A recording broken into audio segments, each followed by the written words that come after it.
My name is Kevin Tedeschi. I'm the Executive Director and CEO of the Edgar Cayce Work. I've been involved with the Cayce Work for the last 40 years. Edgar Cayce discovered when he was a very young man that he could put himself to sleep on a couch, fold his hands, close his eyes, and he could be given the name and address of anyone anywhere in the country and tune into that person, diagnose their illness, and outline a regimen of treatment. His dream was to have a hospital where people could come for the treatment. He would give the readings, and regular doctors, nurses, therapists would carry out the treatment.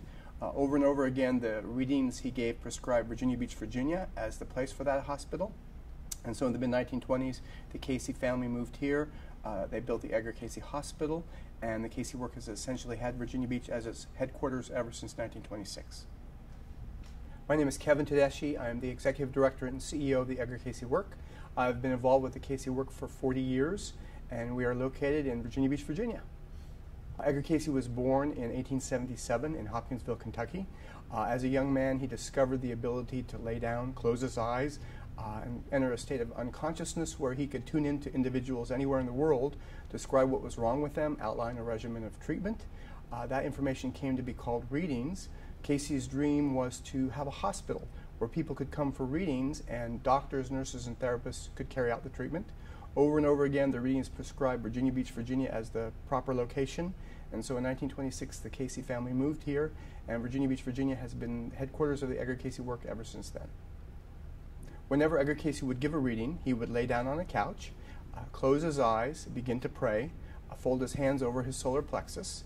Generally, his wife would give him the suggestion. She'd be sitting next to him and would say something like, "You will find the body so-and-so who is located at such and such," giving him the address.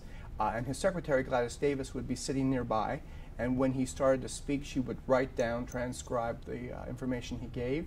We have copies of more than 14,000 readings he gave over a period of 43 years. He was documented at more than a 90% accuracy rate, and the information continues to help people even to this day. The organization was founded in 1931. I think Edgar Cayce himself would be very surprised at how much the organization has grown. Today, there are Edgar Cayce centers in more than 30 countries around the world. We have activities all the time in Virginia Beach and throughout North America. On any given day, more than 3 times as many people come to our website as went to Edgar Cayce in his lifetime. The information covers a wide variety of things, everything from the wellness of the body, the oneness of God, the spiritual nature of humankind, to the purposefulness of life. We have a wide range of services, outreach programs, and educational materials. On the one hand, we have 2 schools, the Cayce Raleigh School of Massage that offers a curriculum in holism and massage therapy. We have Atlantic University, which offers a master's degree program. We have membership materials and outreach. We have conference programming. We have e-groups. We have a prison program where we actually send out between 10 and 12,000 books a year free to prisoners. We have a youth program. We have a busy visitor activity. We have a spa here. We're one of the most popular places in Virginia Beach to come for such things as massage, steams, chiropractic adjustments. The list of activities goes on and on. We have about 43 departments here and many, many outreach programs. The Cayce material is as close as your mailbox or the web. We have activities throughout the country, and most of our material is also available online at edgarcayce.org. You can take part in a conference, you can take part in an e-group, you can download our materials, we have books, online books, so wherever you are, you can participate in the material that we're doing here. Our library here in Virginia Beach is an incredible resource used by students, educators, researchers from around the world. We have approximately 65,000 volumes in our library that focus on the topics of psychology, parapsychology, and comparative religious studies, and the library is free and open to the public. When the readings prescribed Virginia Beach, Virginia as the location, Mr. Cayce was kind of surprised because Virginia Beach at the time was a very small town. However, the readings suggested that it would eventually become one of the largest destination resorts on the East Coast, and today Virginia Beach is actually the largest city in the state. We're ideally located across the street from the ocean. People come here for a conference, they have the opportunity to go to the beach, play on the sand. Many people come to our spa and then walk across the street to the beach. So it's a perfect place for this organization. We have activities year-round. In terms of interesting stories about the material, I mean, I could just choose dozens. Let me tell one that I often talk about, at least most recently. In the 1970s, long after Edgar Cayce had died, one of our members in Australia had a dream. And she had been very ill for a long time. She'd been to doctors. No one could help her. No one knew what was wrong with her. And she was becoming very depressed. And one night she had a dream, and Edgar Cayce came to her and gave her a reading in what was numbered 1800. Well, this is long before the internet, long before email, long before people could access the Edgar Cayce readings anywhere in the world, which is what they can do now. She wrote to Virginia Beach, Virginia, asked if we could send a copy of reading number 1800. We sent it to her, and the reading diagnosed her illness specifically. It talked about how she had problems with her stomach, dizziness, fainting. She was tired all the time, lethargic, didn't know why. Cayce outlined for this individual who had the reading back in the 1930s that this person had mercury poisoning. She went to her doctor. The doctor said it was unlikely she had mercury poisoning, but he did a test on her. Meanwhile, she asked her mother if she had had any problems with mercury as a young child. Her mother told her that she had bitten off a thermometer when she was a young girl and swallowed the contents. The test came back from the doctor. She had mercury poisoning. She followed Cayce's outline of treatment in the reading from this person given 40 years earlier, and she was cured. So even to this day, information related to the readings related to health and information related to our own capacity for psychic information often comes to the forefront. There are many case histories in the Cayce material that we have kept track of over the years. Whenever someone had a reading, they would become a patient, a client, and whenever possible, Cayce and his office staff, and later on the Edgar Cayce Foundation, would follow up with that person. One of the early cases when Cayce moved to Virginia Beach was a young woman whose name was Lillian Zentgraf. She was a patient at the Cayce Hospital. She was essentially about 17 years old. She had been diagnosed with cancer of the hip. She'd been to many major clinics throughout the United States, well-known clinics. They had told her parents it was incurable, that she would die at a very young age. She came to the Cayce Hospital. Cayce outlined a regimen of treatment. She was cured of the condition. Lillian lived to be in her 80s and actually for a long time was a member of the Philadelphia Orchestra playing the harp. So that's just one of many case histories we've kept track of over the years. In terms of what's been happening in our recent history, we have been involved in the middle of what I've been calling a $30 million CREATE campaign. We are positioning this work for the 21st century. We have installed all kinds of technological advancements. We've renovated the Cayce Hospital. Within the next year, we'll be able to live stream any of our conference programs here in Virginia Beach. People will be able to come here and have a massage in the original Cayce Hospital in an oceanfront room. Our grounds have all been renovated. So we have really done a great job in terms of moving this work into the future, not only technologically, but in terms of all of our buildings and grounds. So it's a great place to visit, whether you're in Virginia Beach or on the East Coast, or if you can only visit online. I think we have a lot here that people will really enjoy. I first became involved with Edgar Cayce's A.R.E. when I was 15 years old. Shortly thereafter, I became a member. We have members around the world. People can join at edgarcayce.org. They can get our magazine online or through the mail. They can get our newsletter. And one of the great benefits to being a member is you can access the whole body of Edgar Cayce readings from your home computer. You can take advantage of the Edgar Cayce community near you. We have spiritual discussion groups throughout the world, online groups if there's not one near you. We have programs. So the Edgar Cayce work is a great thing to become a part of, and membership is just a click away.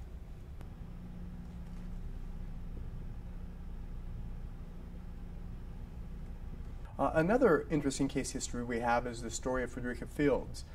Frederica's mother was very interested in Edgar Cayce, got readings for members of her family, including a reading for Frederica when she was young. Frederica's reading was put away. She forgot about it. Later on, when Frederica's mother died, she went through her mother's paper, came across her reading from Edgar Cayce. The reading talked about what she would be like as an adult, how her interests would turn, and the fact that she'd become very interested in stained prisms and glass. And by this time, Frederica had gone on to become a self-taught artist, a stained glass artist, and had windows in the Washington Cathedral and in Europe. And when this building was being built, she donated these windows to A.R.E. in honor of how Mr. Cayce had pinpointed her and her interests. She could send you pictures of me through the years.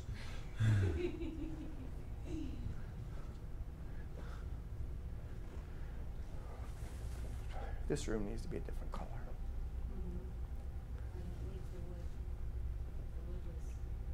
The wood was better, grounding. I actually know. Ooh. All but match better. Put that one down lower. Yeah, but I don't like people lined up here. Oh, her and that damn feng shui. Just kidding. Next to me is Edgar Cayce's couch. This is the couch he would lay on, close his eyes, go to sleep, and give the readings. Closest to me is a picture of Edgar Cayce. Edgar Cayce lived between 1877 and 1945. He's the most documented psychic of all time. The photograph in the center is his secretary, Gladys Davis. Gladys was hired when she was a young woman at the age of 17. She spent her lifetime with the Cayce Work, died in her early 80s. She's the individual responsible for keeping track of most of the readings we have copies of. And furthest from me is Hugh Lynn Cayce. Hugh Lynn was Edgar Cayce's eldest son. He's the gentleman responsible for taking this organization that had a few hundred members at the time of his father's death and turning it into one which is literally around the world. Cool. We'll take any of the copies that you have, that you find. So if there's more than one, because we're putting two in the porch. We'll take them both. Okay, I'll go back over. Go back, start over. Start your work over again. 195. Godfrey Daniel. Go for it.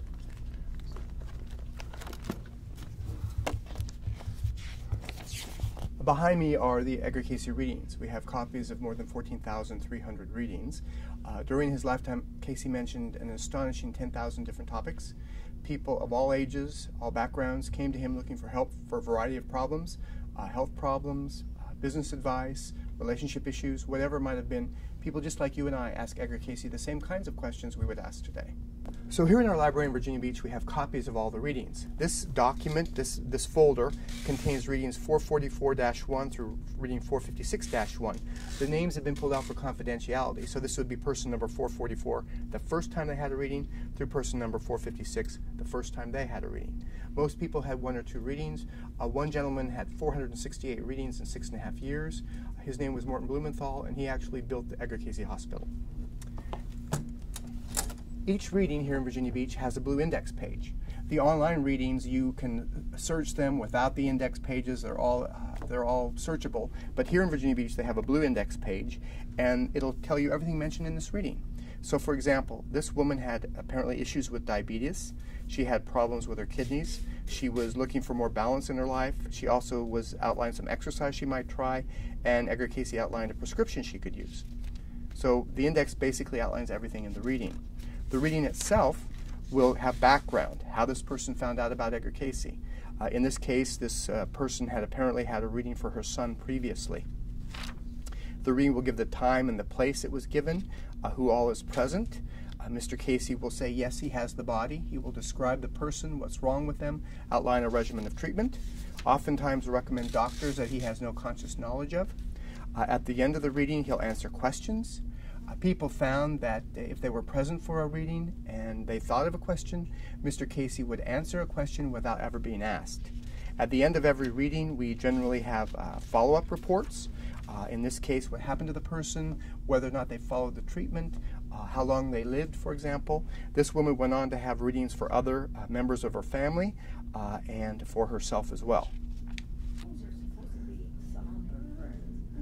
You think Walt Disney was somber?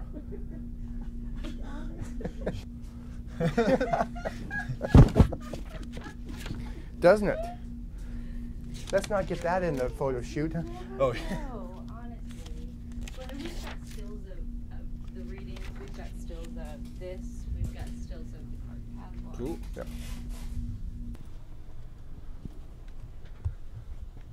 So this is the rest of our library. We have approximately 65,000 volumes. Locals, students, researchers, members from around the world come here as well to research and look into information that Cayce talked about, as well as information in the fields of psychology, parapsychology, and comparative religious studies. We have a number of special collections in our library. This is the Edgar Cayce collection. Edgar Cayce was a gentleman who spent his lifetime traveling around the world collecting books on Atlantis. We have approximately 2,500 books in a dozen different languages about the continent of Atlantis, and that's part of our permanent collection here. Another collection we have here is the Andrew Jackson Davis collection along the back wall. Andrew Jackson Davis was an individual who lived 75 years before Mr. Cayce. He actually gave readings for people as well. He was able to touch someone and give a health reading, outline regimen of treatment, how they could get better. He got such flack from the medical community at the time that he went on and became an MD, and yet continued to practice in the same way. And we have all of his diaries, journals, and experiences giving readings 75 years before Mr. Cayce did. This is the card catalog system we have for the Edgar Cayce readings. Keep in mind the cataloging was done before there was such a thing as computers. Mr. Cayce died in 1945. For the next 26 years by hand they went through and cataloged all the Edgar Cayce readings. There are more than 100,000 index cards that actually index all the Edgar Cayce readings. Of course now they've all been computerized, but for example if you were interested in what Edgar Cayce had to say about diet and paralysis, or diet and obesity, or diet and neuritis, or diet and multiple sclerosis, whatever it might be, there's clues and information from the Cayce readings on a variety of illnesses and problems. That's real quick, no. Okay, Virginia's first university. Atlantic University was actually Virginia Beach's first university. It was founded in 1930. It was an undergraduate program, a co-ed program, liberal arts. In 1986, the university was restarted up again. It had become dormant during the Depression, and it was started as a master's degree program in transpersonal studies. I'm standing here on our conference auditorium. We do conferences year-round. We can host up to 350 people. Our conferences are also live streamed via the web, so that members anywhere in the world or individuals interested in our topics can watch a conference program. One of our ongoing outreach activities is publications. We have two imprints here, A.R.E. Press and Fourth Dimension Press. We publish books about Edgar Cayce, the Edgar Cayce material, as well as books that are topically related.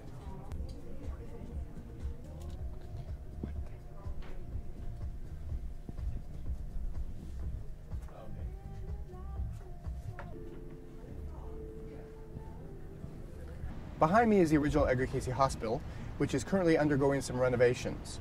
On the ground floor we have some offices. The first floor up is where we have our Cayce Miller Cafe, where conferees, visitors, members, friends, and staff can come for a light snack or a lunch. We also have our chiropractic offices on the first floor. On the second floor we have our suite of massage rooms, where people come from all over for a massage, a Cayce Riley massage. And then the top floor is some administrative offices as well. To this side is our education center. Our education center houses our archives on the ground floor. The next floor up is our Cayce Riley School of Massage. We have trained students from 21 different countries in the art and science of massage. And then the top floor is Atlantic University, where we have our master's degree program. Our site here in Virginia Beach is a very popular tourist attraction. One of the things visitors can do here is walk our labyrinth. A labyrinth is just a quiet way to reflect meditatively on something, or just spend a quiet time in contemplation. It's designed after the Chartres labyrinth as well, and it just takes a little while to walk through the labyrinth and reflect upon whatever decision or question you might have. And very often people find that at the end of the walk they have clarity of insight into whatever they were thinking about. What they said the cost was going to be, but they ended up being about 8 times that. We're standing here in our meditation garden. Very often some of our students will come here for a quiet break. Our conferees will come here for a snack or lunch, or people will just come here for quiet contemplation. It's a great place to sit and just relax and sit under the shade of the trees here in beautiful sunny Virginia Beach, Virginia.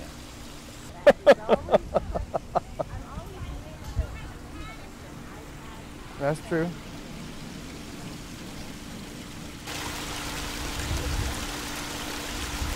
Well, maybe he wants me to say something. I don't care.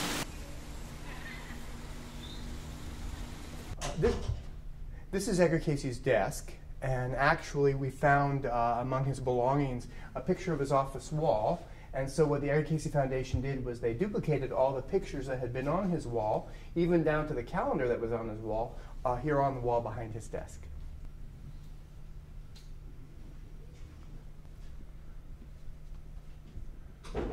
We're here in the Edgar Cayce Foundation. We are surrounded on 6 sides by cement. These are the original Edgar Cayce readings.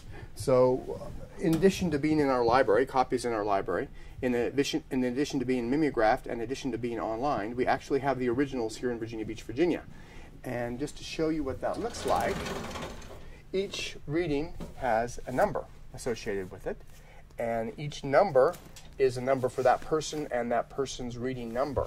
And if we look at a file here, we can see things like old telegrams, old correspondence, old letters, sometimes old pictures. But basically, we have the original copies and original materials that were sent into Edgar Cayce for the reading, and the follow-up information as well, and that's all part of our archives. This is our prison program. I had mentioned earlier that we get mail from prisoners. It's spread entirely by word of mouth. The prisoners write in and talk about things that they might be interested in: meditation, prayer, improving their relationships, trying to understand how they ended up where they ended up. We send out books to prisoners around the country. Each year we send out between 10 and 12,000 books. It's all sent free, and it's all supported by contributions. And I do it all. And does it all. Hi! Do you have prizes for me? No, sorry. Josh is taking pictures for the Virginia Historical. For a middle-aged guy. With Yeah. This is one of our smaller classrooms. This classroom actually holds 24 students, 12 on the table, 12 working with massager. We have students come in for 2 semesters. The first semester they practice on each other, and then the second semester they practice on the general public. So you can come here and get a discounted massage from a student. It's a great deal for both people. The Virginia Historical Society. Okay, yeah, we're standing just outside the administrative offices for Atlantic University. Atlantic University offers a master's degree program. We also have classes that students can take for their own learning enrichment. We also offer e-groups that people can take anywhere in the world. You're done? You didn't have to report anything.